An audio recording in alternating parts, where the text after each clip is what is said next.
традиционных проектов, направленных на экономическое развитие страны, старается уделять большое внимание секторам образования, здравоохранения. У нас есть ряд проектов в сфере здравоохранения достаточно серьезных по развитию современных клиник, лечебных центров.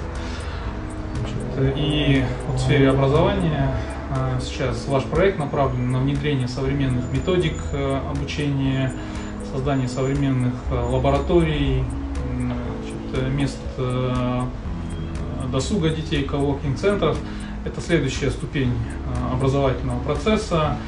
Мы все понимаем, что будущее нашей страны зависит от образованного подрастающего поколения, и дать качественное, эффективное образование – это наш долг не только как Российско-Кыргызского фонда, а наша задача помочь в этом. Мы в целом Кыргызской республики, правительство, кабинет министров уделяет большое внимание этим процессам.